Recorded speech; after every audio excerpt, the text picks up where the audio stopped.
여러분, 내가 요즘에 그 바흐를 하고 있잖아요. 오늘이 그 2025년 3월 1일, 3일절이죠. 오후 12시 12분을 지금 가리키고 있습니다. 그래서 내가 그 요즘에 유튜브를 시작하기 전에 깍듯이 인사를 하고 했잖아요. 이제는 앞으로 인사를 안 하겠습니다. 왜냐하면 인사를 하니까 저 사람이 사진작가들한테 인사를 한다. 이런 또 오해를 받아요. 그래서 앞으로는 인사를 하지 않고 진행을 하도록 하겠습니다. 그래서 개요, 신성 로마제국 대성의 바로크 시대 작곡가이다.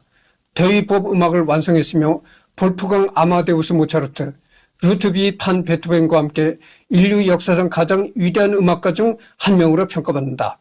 성공회와 미국 복음주의 루터 교회에서는 그 업적으로 성인으로 공경받는다. 축일은 성공의 기준 7월 28일이다. 여러분, 그 베토벤은 악성이라고 불리잖아요. 근데 이 바흐는 그 음악의 아버지라고 부릅니다. 그러니까 어떤 측면에서 본다면 베토벤보다도 더 칭송받는 인물이다, 이렇게 말할 수가 있겠습니다. 그래서 이 바로크 시대 작곡가다. 바로크란 또 시대가 또 참 중요한 시대인데, 바로크 음악은 르네상스 음악이 끝난 1600년경에서 1750년경 유럽 음악의 사조로, 원래 바로크란 18세기 예술 양식을 말하는 것이었으나 바로크 음악이라는 용어가 쓰이게 된 일은 꽤 오래되지 않았다. 현재는 일반적으로 1600년경부터 1750년경의 음악에 대해서도 이 명칭으로 부르고 있다. 역사적 배경을 보면 정치적으로는 절대주의 왕정으로부터 계몽주의로의 이행을 볼 수 있으며, 경제적으로는 중상주의, 정신사적으로는 한리주의적 계몽주의적인 사조의 흐름 속에서 볼 수 있는데, 이러한 여러 사회적 상황이 몇 겹으로 겹쳐서 궁정, 도시, 교회 등 세 활동 범위를 기초로 하여 바로크 음악을 형성하였다. 그러니까 이 바로크 음악이라는 건 무슨 말이죠? 르네상스 음악이 끝나는 지점에 바로크 음악이 이제 생겨났다고 그러죠. 그런 사조가 생겨났다고 합니다. 그러니까 르네상스 끝자락에서 이 바로크가 또 생겨났다, 이런 얘기죠. 여러분들 르네상스 아시잖아요. 르네상스가 왜 일어났습니까?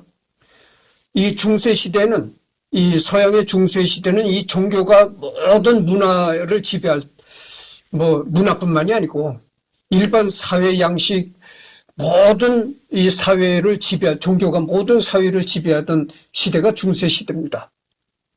그러니까 어떻게 했어요? 중세시대는 음악이라 하면 무조건 신을 찬양하는 종교적인 음악, 그런 것뿐이 할 수가 없었다고죠. 그러니까 그 중세시대에는 신을 찬양하는 음악이 아니고 다른 음악을 자유롭게 다른 음악을 작곡한다면 붙잡혀갈 정도로, 그럴 정도였다. 그러니까 이 종교의 논리가 모든 사회를 구속할 때가 중세시대다고죠.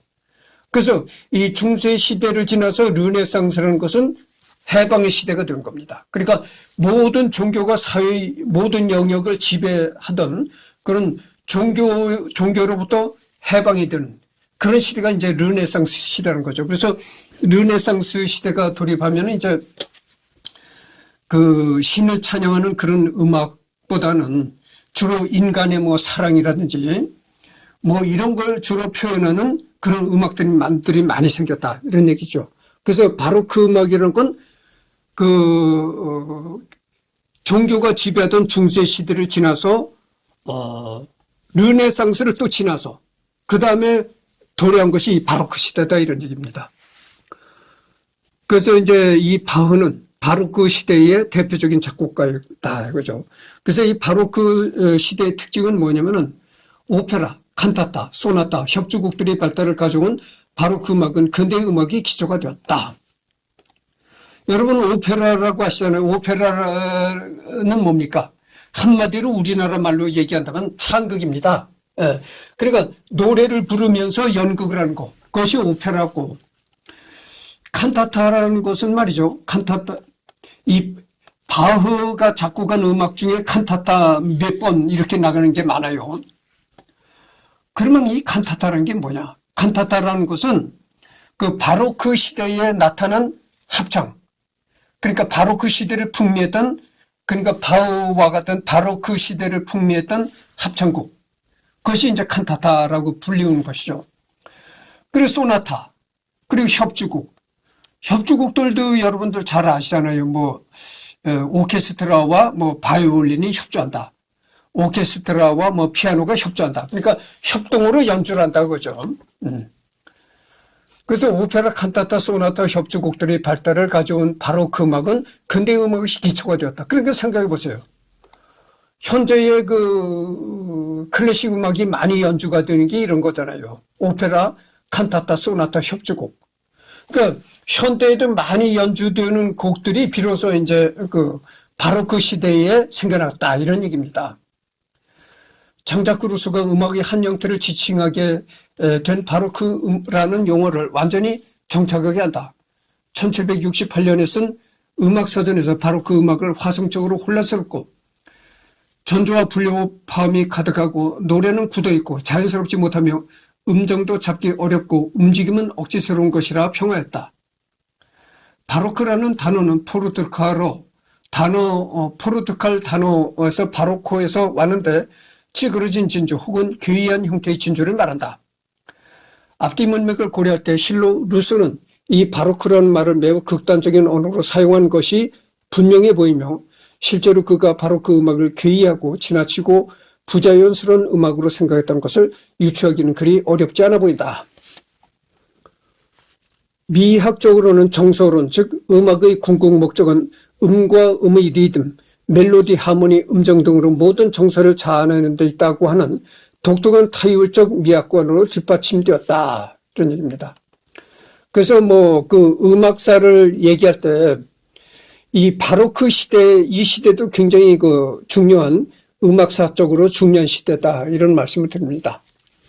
그리고 전번 시간에 내가 바로 이 바흐를 시작하면서 순정유음과 평균율 음에 관해서 내가 어설프게 해설을 했었는데 그 해설이 아마 잘못될 수도 있었을 겁니다. 그러니까 이해하시기 바라겠고요. 하여튼 수학적으로 볼 때 이 피타고라스는 수학자거든요, 원래. 수학자요, 이제 철학가였는데 어떻게 피타고라스가 도레미파솔라시도를 발견하게 됐는가 하면은 피타고라스가 어느 날 대장간을 지나치게 되는데 대장간에서는 이 쇠를 뻘겋게 달궜다가 뻘겋게 달군 쇠를 꺼내가지고 망치질을 하잖아요. 그러니까 당금질하는 거죠. 쇠가 단단해지도록 이제 빨간 쇠를 양쪽에서 망치를 들고 이제 쇠 부치를 뒤들기는데 좌측 사람과 우측 사람의 뒤들기는 그 망치 소리가 일정하게 들리더라, 이거. 화음이 있게 들리더라. 거기서 힌트를 얻어가지고, 그럼 저 소리가 왜 이렇게 좋게 들릴까? 이거를 생각하다 보니까, 이 피타고라스가 정수라는 개념을 생각했다는 거잖아요. 정수의 비율로 이루어진 음이 좋게 들리더라. 그거를 발견한 거예요. 그러니까 정수를 연구하다가 음악도 이제 연구하게 된 거죠. 그래서 이제 도레미파솔라시도를 발견한 것이에요. 근데 여러분 아시다시피 피타고라스가 연구한 숫자는 정수입니다. 그러니까 1, 2, 3, 4 이렇게 딱 정수죠. 그러니까 나누기를 하면 딱 0으로 딱 떨어지는 숫자가 정수다 이거죠. 그러면 이 세상에 정수만 있는가? 그건 아니란 말이죠. 그래서 피타고라스는 정수만을 연구하다가 이제 세상을 떠났고 피타고라스의 제자가 정수 말고도 무리수라는 게 있다. 이런 걸 연구하는 거예요. 여러분 무리수라는 건 뭐냐면은 소수점 이하 얼메이로 나가잖아요. 그걸 무리수라고 하는 겁니다. 예를 들어서 정수라고 하는 건 나누기로 하면 정수는 딱 0으로 떨어집니다. 그런데 이 무리수는 말이죠. 소수점은 계속 아무리 나눠도 10년, 20년을 계속 나눠도 답이 0이 안 나옵니다. 계속 소수점으로 내려가는 거죠. 영원히 소수점으로 내려가는 겁니다. 그걸 무리수라고 하는 거죠. 하여튼 그래서 내가 순정연lum과 평균연lum을 얘기하다가 잘못 얘기했을 수도 있습니다. 하여튼 그래서 내가 전문가, 피아니스트 전문가가 얘기하는 순정연lum과 평균연lum의 그 해설을 붙여놓은 게 그래서 붙여놓은 겁니다. 이상 역사상 가장 위대한 작곡가 안소니 토마시니가 이렇게 말했다는 것이요. 2019년 전 세계 작곡가들이 선정한 역사상 가장 위대한 작곡가 1위로 이 바흐가 선정되었다, 이런 얘기입니다. 모차르트, 베토벤과 함께 인류 역사상 가장 위대한 음악가 중 한 명으로 평가받는다. 대한민국, 미국, 영국, 일본, 중국, 베트남, 필리핀, 독일, 이탈리아, 프랑스, 그리스 등을 포함한 전 세계에서는 음악의 아버지라는 별명으로 잘 알려져 있다. 그렇죠. 그래서 그 바흐는 음악의 아버지다, 이렇게 얘기를 하는 것입니다.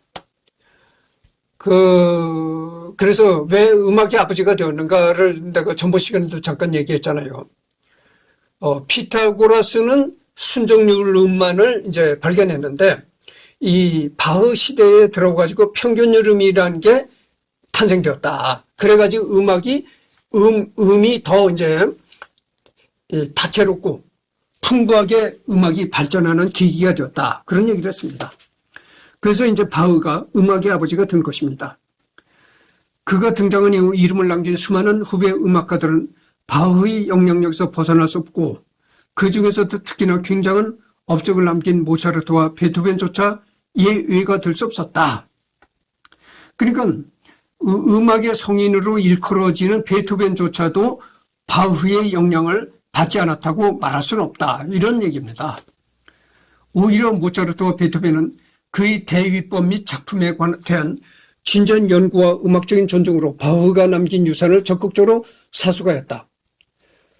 당대에 남긴 업적과 후세에 끼친 영향력까지 압도적이기 때문에 보통 역사상 최고의 음악가를 꼽으면 바흐가 1순위로 꼽히는 것이 일반적이다. 사실상 대중음악이라는 것이 본격적으로 정립된 이후 그 어떤 대중음악가라도 그 사람의 스타일의 근본을 찾아 올라가다 보면 결국 보이는 것은 바흐의 얼굴이라는 말이 있을 정도이다. 그러니까 이 바흐가 얼마나 훌륭한 사람입니까? 여기서 이제 대중음악이라는 얘기가 나오는데, 내가 얘기를 했잖아요. 대중음악이라고 하니까 우리나라 사람들이 또 그래. 김대중 대통령이 즐겨 들으시는 음악이래? 또 그런 사람들이 있어요. 우리나라가 과연 선진국일까요? 네, 우리나라가 후진국이고 미개한 민족입니다. 그렇다는 걸 또 한 번 말씀드립니다. 대중음악이라는 건 김대중 대통령이 즐겨 들으시는 음악이 아니고요. 남녀노소. 남녀란 건 뭡니까? 남녀를 가리지 않고, 노소란 건 늙은이와 젊은이를 가리지 않고, 대부분이 사람들이 좋아하는 음악이다, 이런 뜻이에요. 그래서 이제 대중음악이라고 하는데, 내가 전번 시간에 그랬잖아요. 대중음악의 역사는 짧다, 이런 얘기를 했습니다. 그러니까 대중음악이 왜 탄생됐느냐. 여러분들 전번 시간에도 내가 했잖아요. 영국에서 산업혁명이 일어났습니다. 그 산업혁명이 뭘 불러옵니까? 자본주의를 불러오는 겁니다. 그래서 산업혁명이 일어나서 산업혁명이 성공함에 따라 이 지구상에 자본주의가 나타나기 시작하는 것이죠. 그러니까 이 자본주의가 나타남에 따라서 이 대중음악도 생겨난 것이죠. 대중음악의 장르라는 것이 자본주의 발달과 함께 대중음악이라는 그 장르가 생겨난 것입니다. 그래서 대중음악의 역사는 짧고, 원래 음악이라는 것은, 그러니까 영국의 산업혁명 이전, 그러니까 자본주의가 발달하기 이전 시대는 전부 다 이 음악이라면 클래식 음악이었다, 그죠.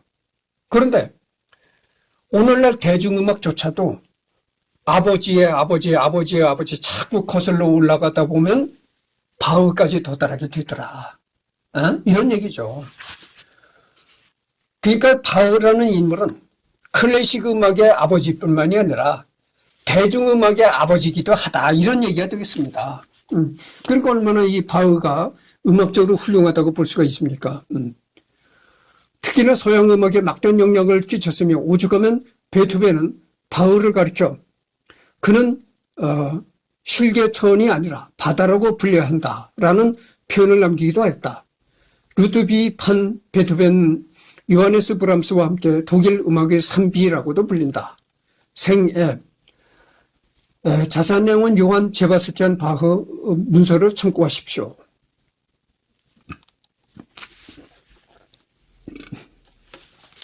후대의 재발견. 지금은 역사상 가장 위대한 작곡가라고 칭송받는 바흐이지만 막상 죽은 직후에는 점점 사람들에게서 잊혀갔고 그의 음악은 당대에 인정받지 못하며 사정된 것으로 알려져 있다. 그러나 그것은 비음악인들의 한정된 것이라 할 수 있다. 바흐 사후 그의 아들들, 특히 요한 크리스탄 바흐와 제자들을 중심으로 바흐 음악을 출판하고 보급하려는 노력이 있었고 이 노력들은 바흐 사후에 그의 음악이 알려지고 전수되는데 나름의 역할을 했다. 그래서 바흐는 바로 다음 세대인 고전파의 작곡가들에게도 음악적으로 큰 영향을 미쳤는데 예를 들어 하이든, 모차르트, 베토벤이 음악에 나타나는 대위법과 합창법 등의 작곡 기법들은 상당 부분 바흐와 바흐의 영향을 받은 것이다. 여기서 내가 하고 싶은 얘기가 있는데 이렇게 위대하고 훌륭한 바흐였지만 바흐도 살았을 때는 그렇게 대접을 받지 못했다는 것이요. 죽은 사후에 대접을 받았다는데 그것도 소수의 그 시대의 몇몇 지식인들에 의해서만 바흐가 대접을 받기 시작했다 이런 얘기입니다. 그러니까 이거는 뭐 서양이나 동양이나 우리나라나 똑같은 거예요. 내가 방금 전에 뭐라고 했나요? 대중음악이라고 하면 김대중 대통령이 좋아하시는 음악이대 이렇게 얘기하는 사람들이 있다고 했잖아요. 서양도 똑같은 거예요. 서양도 그랬다는 거예요.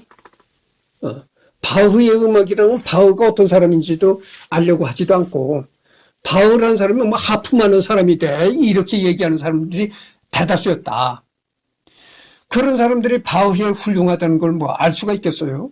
그러니까 그 시대의 몇몇 지성인들의 소수의 지성인들에 의해서 바흐가 대접받기 시작했다 이런 얘기가 되겠습니다.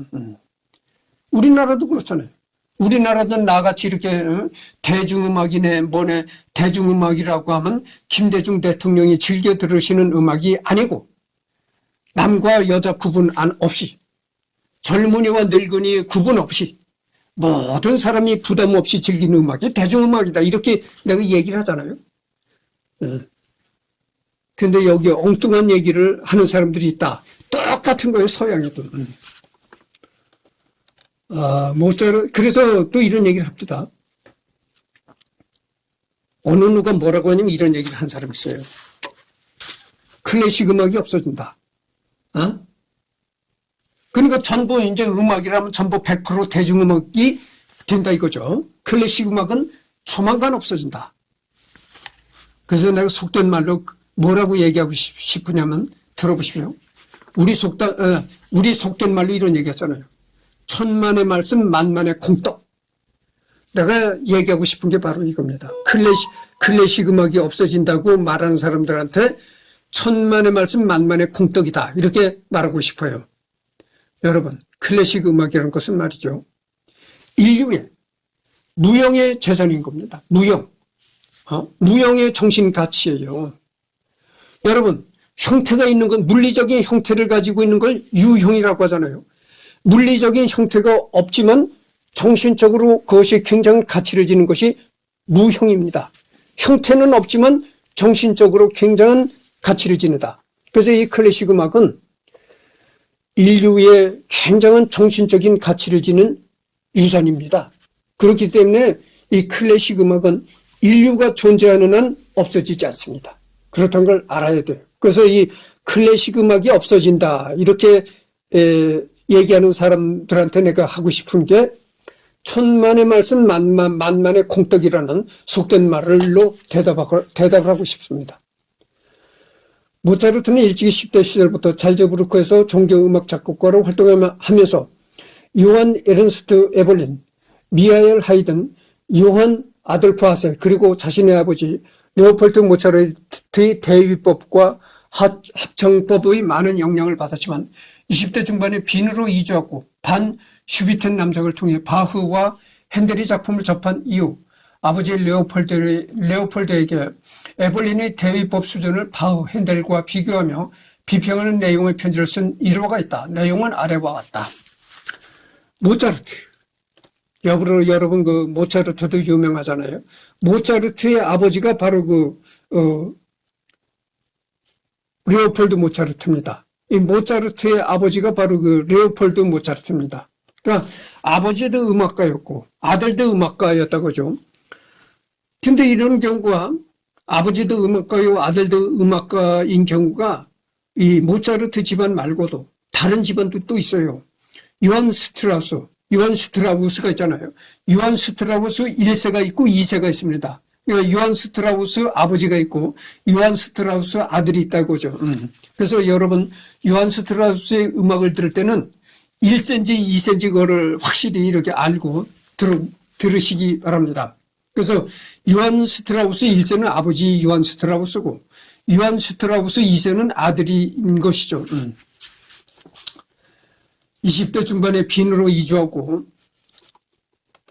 반 슈비텐 남작을 통해 바흐와 핸델의 작품을 접한 이후 아버지 레오폴드에게 에벌린의 대위법 수준을 바흐, 핸델과 비교하며 비평하는 내용의 편지를 쓴 일화가 있다. 내용은 아래와 같다. 그래서 이 핸델도 굉장한 유명한 사람이죠. 클래식 음악사에 굉장히 유명한 사람이니까 언젠가는 내가 이 핸델에 관해서도 할 것입니다. 아버지께서 아직 에벌린의 기악곡들을 받아 적어놓지 않으셨다면 그냥 안 하시는 게 좋다고 말씀드리고 싶어요. 지금 그 악보들을 보니 바흐와 핸델에 비교하면 너무나도 하찮은 수준이거든요.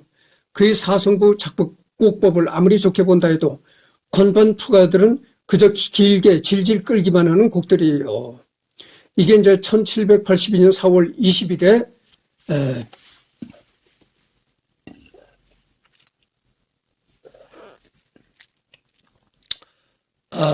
모차르트가 이제 아버지한테 이렇게 보낸 편지인 같은데,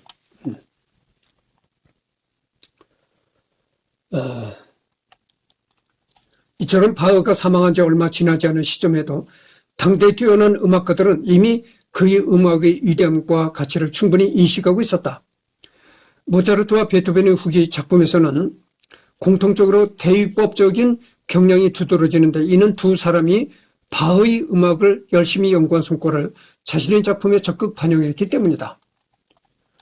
그럼에도 불구하고 바흐의 음악이 잊혔다는 인식이 생긴 것은 18세기 동안 대중적으로 그의 음악이 그다지 많이 알려지지 않았기 때문이다. 18세기 중반 이후 고전파 양식의 대세가 된 시기에 바로 그 음악은 시대에 뒤떨어진 음악으로 치부되고 있었으며 대중들은 유행이 지난 낡은 바로크 음악에 관심을 기울이지 않았다. 그래서 바흐뿐만 아니라 모든 바로크 작곡가들이 한동안 비슷하게 홀대를 받았으며 핸델이 메시아를 비롯한 극소수의 바로크 음악만이 시대 조류에 휩쓸리지 않고 명맥을 유지할 수가 있었다. 또한 당시에는 녹음 기술이 없었기 때문에 과거의 훌륭한 음악들이 계속 유행할 수 있는 상황도 아니었다. 베토벤이나 모차르트 같은 전문 음악가들조차 본인이 직접 연주할 수 있는 곡을 제외하면 자신의 음악을 몇 번 듣지 못했던 시대였다.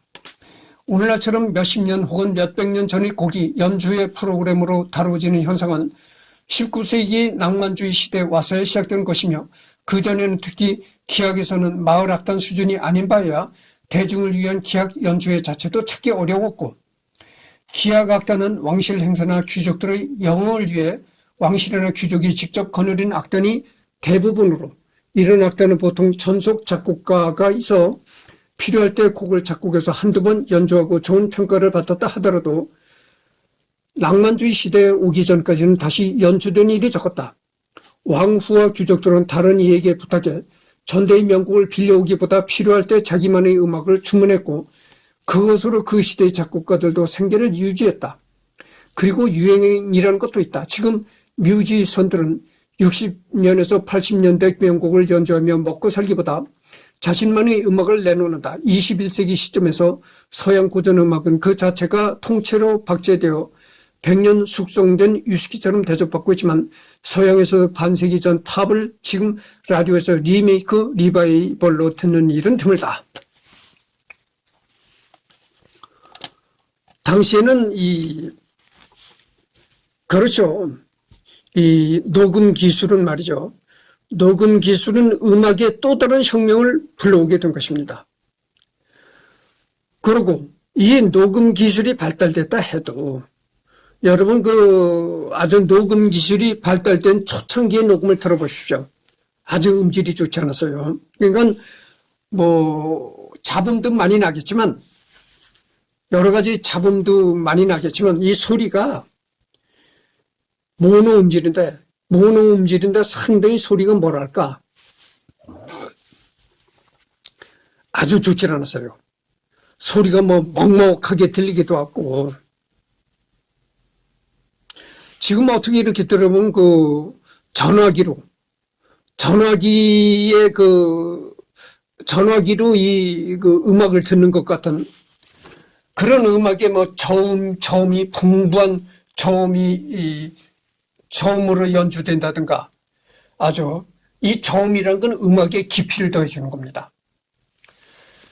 근데 이 전화기로 음악을 듣는 것 같은 이 저음의 매력이 전혀 없는 그런 음악, 그리고 잡음이 많고 그다음에 스테레오가 아니라 꼭 모노고 그렇기 때문에 이 녹음 기술이 발달됐다 해도 이 초창기에 녹음된 음악은 전혀 들어볼 만한 매력이 없는 쓰레기 같은 음악이었다. 이렇게밖에는 말할 수가 없습니다. 그러나 녹음 기술이 굉장히 발달하고 이 스테레오라는 음이 발달하고 나서부터의 이 정말 좋은 음질로 듣게 된 것이죠. 그래서 그 음악은 더욱 생명력을 발휘하게 되었다.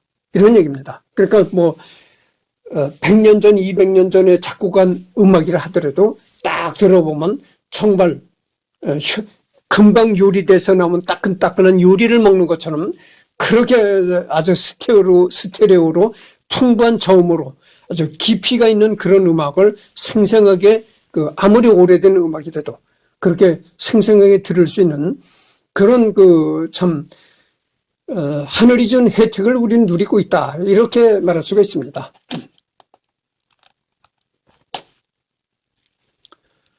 그래서 한동안 바흐의 음악은 작곡가나 음악 악보 수집가, 출판업자 등 주로 음악 종사자들에게만 알려져 있었다. 바흐가 다시 대중적으로 알려지게 된 계기는 1802년 독일의 음악사학자인 요한 포르켈리 바흐에 대한 최초의 연구소인 바흐의 생애와 예술 그리고 작품을 발표하면서부터이다. 이 책 덕분에 그의 사후 50여 년 만에 전 유럽의 바흐 광풍이 몰아닥쳤으며 대중들이 바흐에 대한 재인식의 결정적인 계기를 제공하였다. 1827년 베토벤 사망 시 프란츠 그릴파르초가 작성한 추도문을 보면 베토벤 이전의 위대한 음악가로 핸델, 바흐, 하이든, 모차르트가 언급되었다. 당시 이미 바흐가 음악사상 최고의 음악가 중 한 사람으로 인식되고 있었던 것이다. 이후 여기저기 흩어졌던 바흐의 악보가 다시 수집되고 앞다투어 출판되었으며 바흐 사후 약 80년의 시간이 흐른 1829년 열렬한 바흐 팬이자 바흐 음악의 복원자였던 펠릭스 멘델스존이 마테 순환곡을 복원하면서 다시 한번 바흐 열풍을 일으켰다. 성토마스 교회에서는 바흐의 스테인드 글라스 옆쪽에 멘델스존이 스테인드 글라스를 설치하여 그 공로를 인정하고 있다.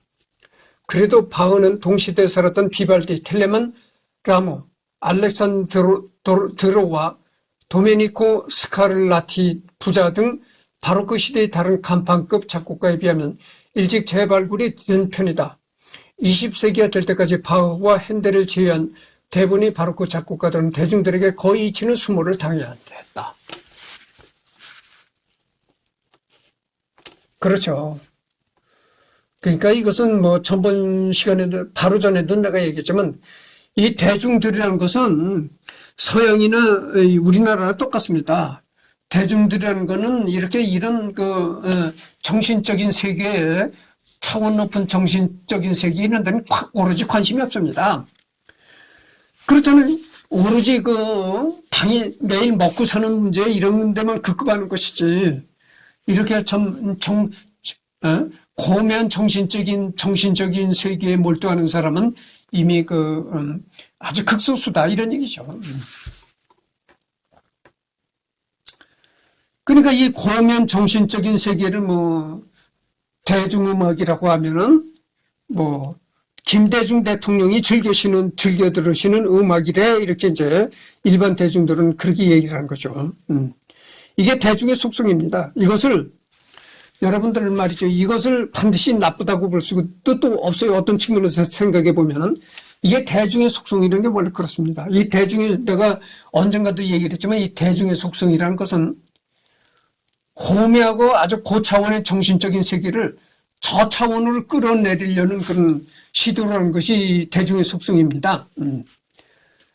그렇기 때문에 이렇게 바흐가 역사상 가장 위대한 작곡가라는 평가를 듣는 위치에 올라섰음에도 불구하고 아직까지도 바흐가 작곡한 많은 음악들이 분실되었거나 불완전하게 복원되어 있으며 종종 그간 알려지지 않았던 바흐의 악보가 발견되어 화제가 되기도 한다. 예를 들어 무반주 첼로 모음곡은 1889년 첼로의 고장인 파블로 카잘스가 발굴한 것이며 카잘스가 13살 때 바르셀로나 중고 악보점에 들렀을 때 바흐의 작품 번호에 포함되지 않은 첼로 모음곡을 발견하고 60세가 되는 1936년에 이를 연주해서 알렸다고 한다. 하지만 이 일화에 대한 진위 논란이 있다. BWV 1990년에서 1120 번호가 붙은 31곡의 뉴 마이스터 오르간 코랄은 1985년 예일대학교 고서적 창작원에서 악보가 발견되었다. 저는 바흐를 비롯한 바로크 작곡가들의 음악 발굴 작업은 앞으로도 계속될 것이며 또 계속되어야 할 것이다. 오늘날에도 바흐 연구는 계속되고 있으며 알베르트 슈바이처, 앙드레 피로 등이 20세기 초엽의 바흐 연구에 크나큰 영향을 남겼으며 제2차 세계대전 이후 바흐 연구는 새로운 시대를 맞게 된다. 1954년경에는 신바흐 전집이 간행이 시작되었고 그와 아울러 기본적인 자료의 재검토가 시행된 결과 현재까지도 바흐에 대한 새로운 사실들이 많이 발견되고 있다. 가족관계, 제바스티안 이전에도 바흐 집안은 17세기 초엽 이래 많은 유명한 작곡가를 배출했고 일족의 중심지였던 중부 독일의 튀링겐 지방에서는 바흐가 거리의 약사를 가리키는 대명사로 쓰였을 정도였다. 그 중에서도 제바스티안의 큰 할아버지인 하인리히 바흐가 그 아들 요한 크리스토프 바흐와 요한 미하엘 바흐는 음악사에도 이름을 남긴 뛰어난 작곡가들이었다. 그러니까 이 바흐 집안은 원래 음악가적인 집안이다 이런 얘기죠. 바흐 이전에도 바흐 이전의 조상들도 대부분 이렇게 음악가로서 이름을 남겼다 이런 얘기입니다.